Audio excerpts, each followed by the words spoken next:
I am Sheri Merlin. I'm with the Water Center for Systems Thinking. I'm a longtime educator, almost 40 years now. And, but I came into systems thinking really through the organizational learning lens. So as you are very familiar, systems thinking is a branch of system dynamics. And so for those of you who don't know the story of the Water Center, I'll take just a minute to share that with you.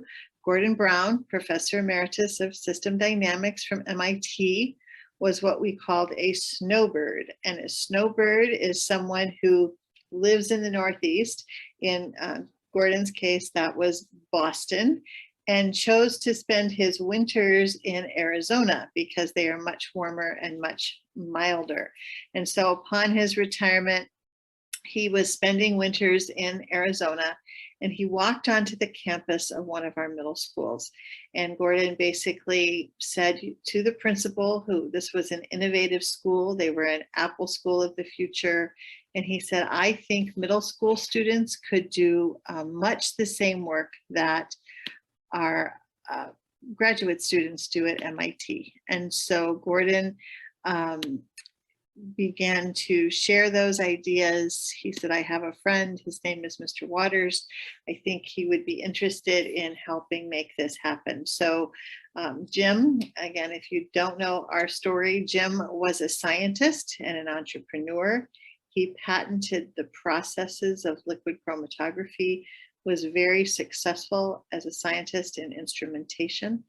And so Jim said yes, and his wife, Faith, was a fifth grade teacher, and she worked primarily with students who had difficulty, who didn't always conform well to the expectations of school. And they came and they observed, and we had some teachers at that middle school that embraced these ideas of helping students in middle school, so 12, 13, 14, really understand the principles of systems thinking. This was in close parallel to the time that Peter Senge had written The Fifth Discipline and was looking at how system dynamics principles could be connected to organizational learning. And so then Peter got interested and he wrote about the learning organization, and we all decided, shouldn't schools really be learning organizations? So we began really an almost 20-year period of research and development, working in different school districts and public, private, charter schools with different ages. We started with those middle school students. We went up to high school, but very quickly we learned that these visual tools were extremely helpful to students of all ages to better understand what they were learning, and more importantly, to communicate the thinking that they were able to do. And so in the Water Center work with young children or school age children is where we really began to have to define what systems thinking is. And for us at the Water Center, that definition really comes down to the habits of a systems thinker and what is it that a systems thinker does? So if I were to ask you, let me be super explicit about this. If I said to you, what does a farmer do? You would likely say something to me like, a farmer farms, he raises plants, he raises food, he takes care of cattle. What does a teacher do? A teacher teaches, supervises students, takes care of, helps facilitate learning. So both of those, what is a farmer, what is a teacher, most people would answer that in terms of what those roles do. What is their job? So when we said, what is a systems thinker, we wanted to be able to define it in terms, what does a systems thinker do? What are the behaviors that they demonstrate in order to be identified, to be recognized as a systems thinker? And for us at the Water Center, it really is about these 14 habits of a systems thinker. These have been revised over the years. The artwork has changed. I am going to drop in chat a place where you can access these cards front and back.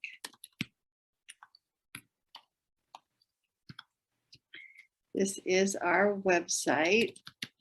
The Thinking Tool Studio is a collection of resources, free resources that you can access. There are lessons about every habit. There are lessons about the different tools, stock flow maps, causal loops, feedback loops, actually a different one on causal links, one on balancing, one on reinforcing. So if you, as engineers that practice systems thinking, ever wanted to share with clients or students some of those tools that you use in your work, systems thinking, the Thinking Tool Studio is a free resource for you to be able to do that. And it will ask you for an email, but it will never charge you any money, will never do anything with your information. These habits then came about in order for us to define what is systems thinking. And these are behaviors. You know, we talk about the difference between a goal and a habit. I can have a goal to lose weight, but if I make a habit of walking 3 miles every morning, that habit is going to lead me to my goal. I can have a goal of becoming more fluent with my Spanish. I'm a long ways from Portuguese, closer to Spanish. And that will remain a goal until I put in action to that habit, like having a conversation with someone in Spanish at least 4 times a week. So the habits are those very specific action steps that people can take in order to be able to develop systems thinking. And so system dynamics has some very specific practices, particularly related to mapping and the mathematical components of that. But when we take that bigger systems thinking piece, here are some action steps people can take. So because I want to have a little fun, and the hour for many of you, even in Brazil, is very late, if you grab a piece of scratch paper, that would be wonderful, because I want to do a little exercise that sort of illustrates the power of thinking. We're going to do 2 actually. So we're going to play a little word association game. You can just do this wherever you are with a piece of paper. I'm going to say a word, and I want you to write the first word that comes to your mind. Pretty simple. So here's my first word: color. Second word: furniture. Third word: flower. Now I'm also going to change this over to, hopefully I'm not going to lose. All right, I didn't lose my chat. Excellent. Because I don't want you to see what's coming next. So what the research would tell us is that when I said that word color, that many of you wrote red or blue. The research would say that 80 to 85% of you wrote red or blue. That 80 to 85% for furniture wrote couch or chair, Davenport, settee, again, in whatever language is your native language, but that you wrote something that you sit on, or maybe table. So a chair or a table. And then the third word for flower, most often, the most frequent choices for that are rose or daisy. This is a fun exercise to do in a group because you can hear some different choices. If you put something different than those answers, then red or blue for color, couch, chair, table for furniture, or rose or daisy, go ahead and, if you'd like, stick that in chat.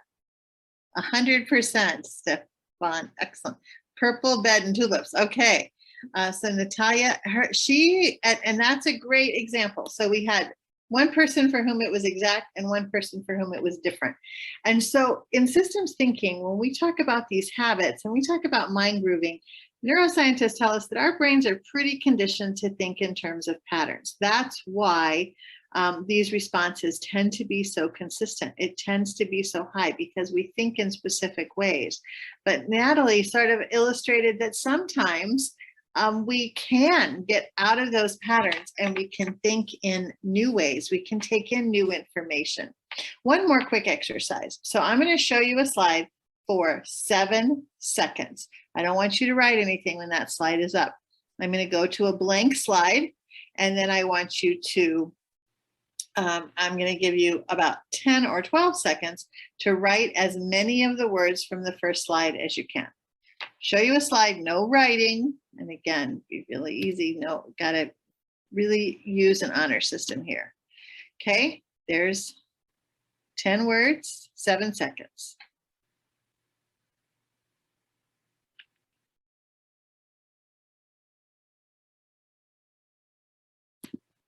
Pick up your pens or pencils and write as many of those 10 words as you can remember.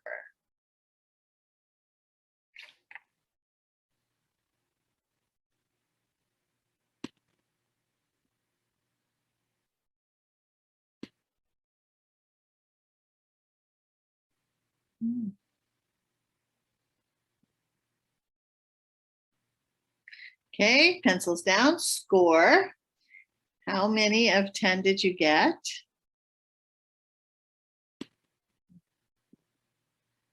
6 words, 7 words, very common. All right, I want you, 8, 5. Okay, so I want you to look back at the list, compare it to your list. Did anybody write a word on their list that was not on this original slide? I'll give you a minute. If you put a word, sleep. All right, Stephanie. Yeah, that happens all the time. Because why? Why did you put? Because all these things have to do with sleep. And so again, this is the mind grooving portion. We can kind of condition our minds, if we will, condition our brains in order to think about these specific things. So if that's true, then we can also condition our brains to think a little bit about the habits that we want them to focus on. So this is, again, another way to think about systems thinking. It's kind of one of my favorite ways, and this, you may well have seen this cartoon. So these mice are faced with the proverbial maze, that cheese at the other end of their maze. And so they put their heads together. They cooperate, they collaborate. This is a kind of thinking that's been pretty popular for a long time. What the systems thinker goes beyond just the collaboration or their cooperation. The systems thinker actually gets on top and takes that new perspective.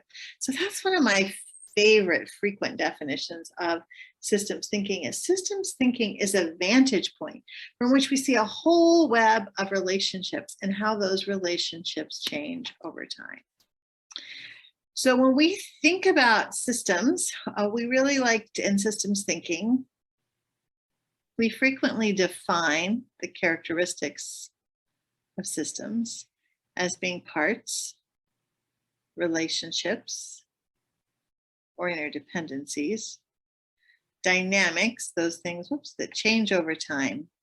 And every system has a goal. It has a target, something that it's aiming for. Just like those mice had the goal of the cheese at the end of the maze, or healthcare systems have the goal of sometimes curing disease, sometimes producing wellness. So if you think about a system of interest to you, maybe it's something at work, maybe it's something in your home life, or even your personal well-being. What are some parts of that system? Some of the pieces, the elements. What are the connections or the relationships between those elements? How do they change over time? And what is the goal of that particular system? You know, this slide has become even more relevant, I think, as a result of the pandemic, because the dynamic, the idea that things are changing so quickly and in ways that many of us never anticipated, it has underscored the necessity of looking for those relationships, being sensitive to those dynamics, to time delays, to practicing the habits. Here's another slide that helps us think about systems. And that's how quickly systems grow in terms of their complexity. If 3 of us are having a conversation, there are 3 lines of communication. We can handle that. We can be pretty mindful of that. With 4 people, it doubles to 6 lines of communication. Add one more, you add 4 more, you add 10. But if you have just 14 people in a conversation or on a team or working on a project or looking at an issue, you have 91 lines of communication. That system gets incredibly complex with just 14 people in the room. And how often is your project or your system or your community action group far more than 14 people? So human systems are among the most complex that we deal with. So we need some habits to practice that. And one more comic view of a system, although it's really not that funny when you think about it, because we've experienced this.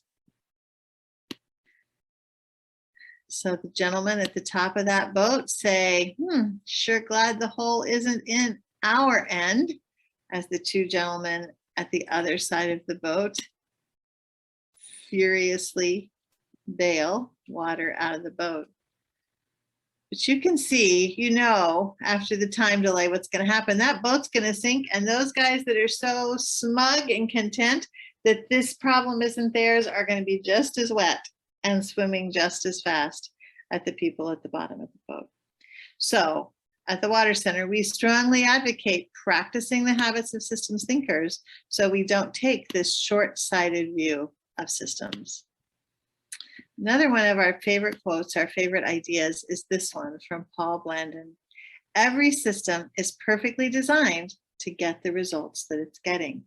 And our habit that connects to this idea, I always like to say that this is probably, to me, the most frightening and empowering of all the systems concepts.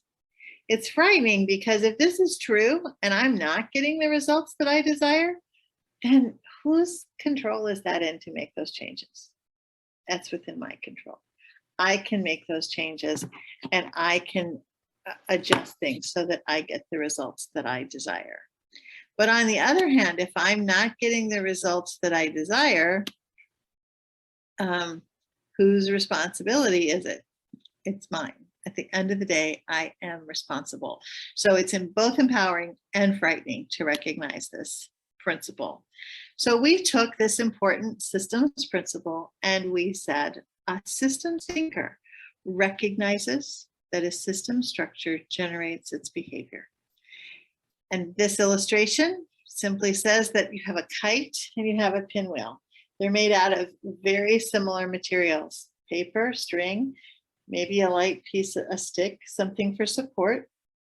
And they're both acted on by the wind. So you have the same material and the same force, but each of these toys produces a completely different behavior. The kite soars up, up, up, if you have good wind, and the pinwheel goes round and round and round.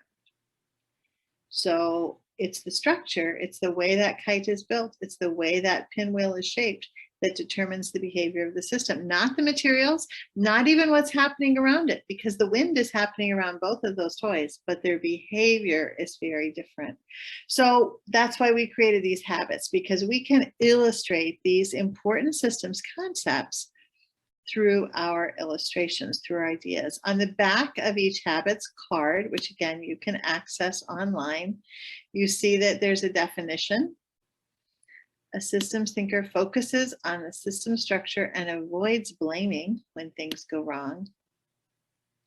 And then probably one of the most powerful parts of our habits are the questions. So when you take a step back and you look at the structure of your system, you can begin to ask these questions. How do the parts affect one another? How does my organization and interaction of the parts create the behavior that emerges? So whatever your system, if you're solving a problem as an engineer, if you're working with a human system, if you're looking to find answers to global warming and to climate change, you have to ask how interactions of the parts are creating the behaviors that we're seeing. And when that is not going in the direction that we want, how can we focus on internal causes rather than putting blame? You know, we can't, global warming climate change, serious issue. How can we make those small changes in order to see improvement in that particular system?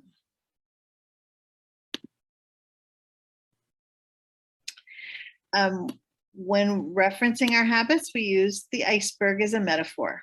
So the idea, and many of you are familiar with this, 10% of the iceberg is visible above the surface of the water, 90% of the iceberg is below the surface of the water. And when we think about the great ocean liner, the Titanic, that was sunk by the iceberg, it wasn't the 10%. It wasn't what was visible above the waterline. It was the 90% of that iceberg below the waterline that caused that great massive ship to sink. Likewise, when we look at situations, when we look at systems, we oftentimes only see the event. We see the top 10%. And we don't use our systems thinking habits and concepts and tools to go below the water, to look for the patterns and trends, to identify the structure of the system, to surface mental models, to take on the perspective of others so we can really understand the system and find the leverage actions. So at the Water Center, we also, we use the iceberg as a metaphor to say, let's take our tools, our habits of systems thinking, and get deeply below the surface of the water. We also use these habits to help us think about those levels and as a framework for looking at some of the tools. We believe that the deeper you go, the more you learn about the system, and that if you want to change, that you have to go to the deepest level. I can build structures and create temporary changes. I can create structures that require people to comply or to follow a process and get results for a certain period of time. But if I really want to create long-lasting, meaningful, sustainable change, I have to help people change their mental models. So just like many of you wrote red or blue, couch or chair, rose or daisy, if I want to make change, I have to help people identify those mental models, explore them, and perhaps change them in order to change behaviors and see different results. Here's another cartoon that shows this idea about a system structure generating its behavior. So we have some Vikings rowing a ship. We have the two leaders looking in the opposite direction of the workers. Again, you might be able to think of actual situations in your world or work where this is true. And then he says, I've got it too, Omar. That strange feeling like we've just been going around in circles. Now, clearly just a little tweak, a little adjustment, a little leverage would be to mix those guys up, the small guys and the big guys, and that rowing may not produce that same behavior. So how do you get to mental models at the deepest level? This is one of our favorite definitions from the fifth discipline by Peter Senge. Mental models are deeply held beliefs, assumptions, generalizations, or even images that influence how we understand the world and how we take action. And we deeply believe that these are the highest forms of leverage in the system. Yes, please. So again, I wanted you to see the front and back of the mental model card. We revised our artwork on April 1st of 2020 in the middle of the pandemic. So some of the cards changed. This one is one that the illustration actually changed, as well as the characters. We added more characters, and I was with a group today and they commented, it's just so amazing from these illustrations, how much understanding we can get about systems thinking, tools, habits, and concepts.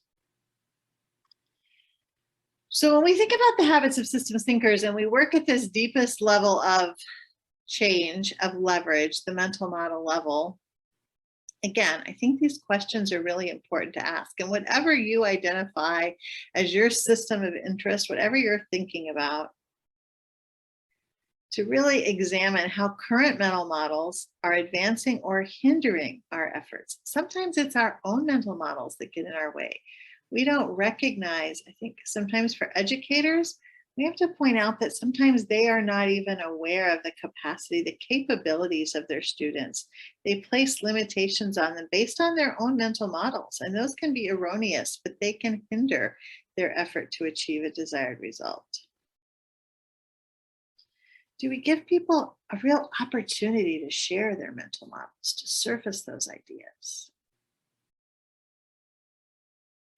And then this last question, I think, is one of all of the questions on the backs of the habits cards are great and helpful, but this one is so powerful. How could my own mental models be barriers to what I am trying to achieve? Yes, Stefan, you can. Mental models, he says, it looks like mental models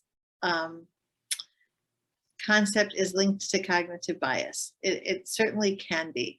I think it's important to recognize that mental models are not necessarily good or bad because we all have them. We have them all the time, probably, and I don't have a scientific number, but in any given moment, we have multiple mental models in our head. And some of that automatic thinking is necessary. For example, it would be difficult to drive if we couldn't do some things at a certain level of automaticity. So some of those mental models just help us function. But then the mental models really also do cause us to not pay attention to other pieces of data. And that's where the cognitive bias comes in. When our belief is so strong that we can't see data that contradicts that belief, we can't create any kind of cognitive dissonance, then our mental models really become obstacles and stumbling blocks. Another question, would you consider someone's way to organizing things a mental model, like one who tries every time to finish a paragraph without letting it bleed to the next page? Absolutely. Absolutely. It's a great example of a mental model. And how, we have preconceived ideas about the way things have to be.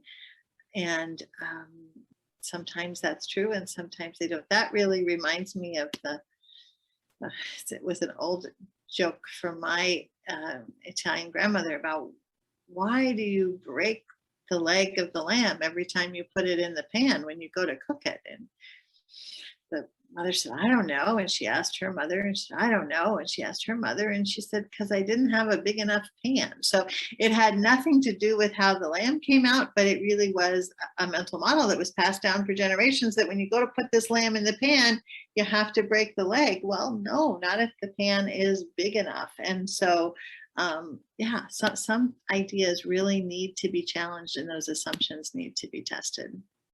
I think I have time to go in a little bit of depth with one more habit here, and this is successive approximation. This was Mr. Waters' favorite habit.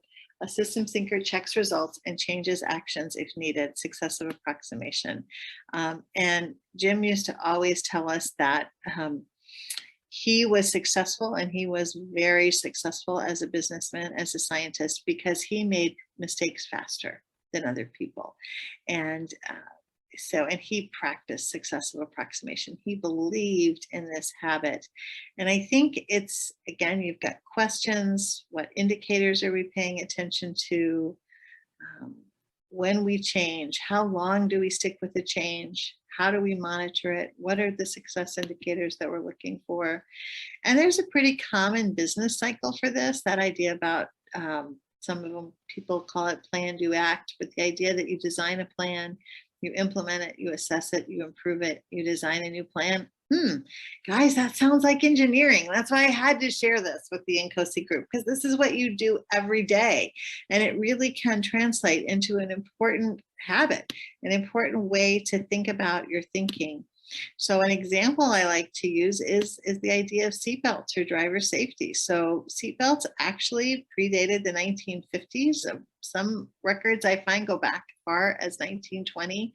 But it was about 50s into 1960 when the lap belt became pretty common, and it saved a lot of lives. It was really a great invention in terms of driver safety, but you'll know that sometimes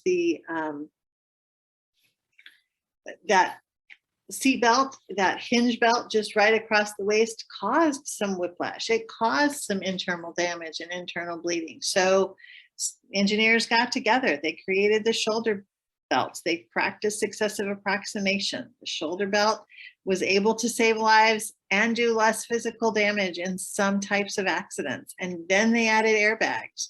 And airbags have done a lot to save lives, but young children, front seats, airbags have caused some damage. So now there are airbags on the sides. A really nice example of engineering, of successive approximation. And so when we think about practicing these habits, we want to think about how can we practice them in all areas of our lives. And so one way to also, I just want to show this too. So part of the way is to really look at buy-in for a new idea. And so here you see a basic reinforcing loop, again, a familiar concept to many of you. And this loop parallels the core theory of success in some ways, but it says that when there's evidence that, like think about the development of the seatbelt, the evidence that the initiative has value, the perceived value of that initiative goes up. As that perceived value goes up, the number of people buying in goes up. As the number of people buying in goes up, the level of participation and engagement goes up, and the evidence that that initiative has value. So we see a reinforcing feedback here. Systems thinker pays attention to the circular nature of cause and effect. And then part of the power of reinforcing feedback is that opportunity to define leverage. So maybe I'm not at a stage where I have all the evidence I need to prove that airbags are superior to seatbelts. But if the number of people with access to airbags goes up, and that increases their engagement, it allows me to gather more evidence, which is going to build the perceived value, which is going to cause more people to buy in.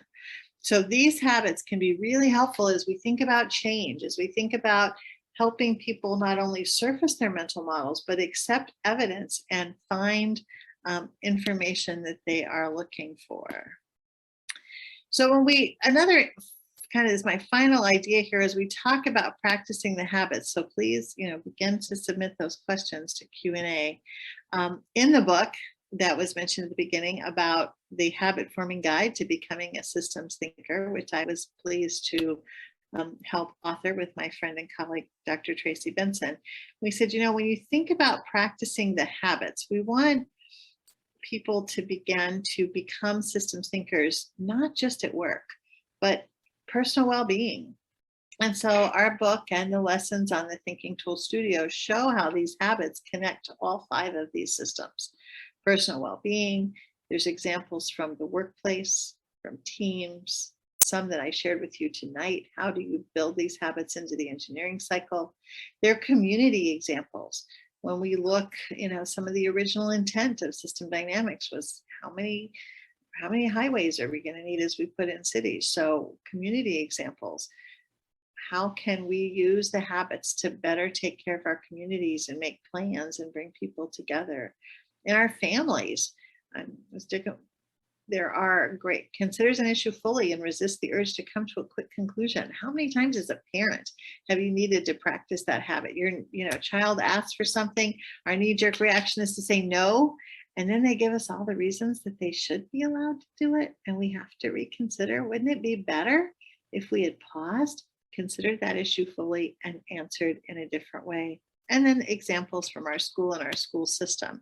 And I will just say it is important to us at the Water Center to recognize that these habits of a systems thinker can happen both in school as an organization, but also in the classroom. And the visual tools of systems thinking are powerful ways for students to be able to communicate their own capacity, their own learning and thinking.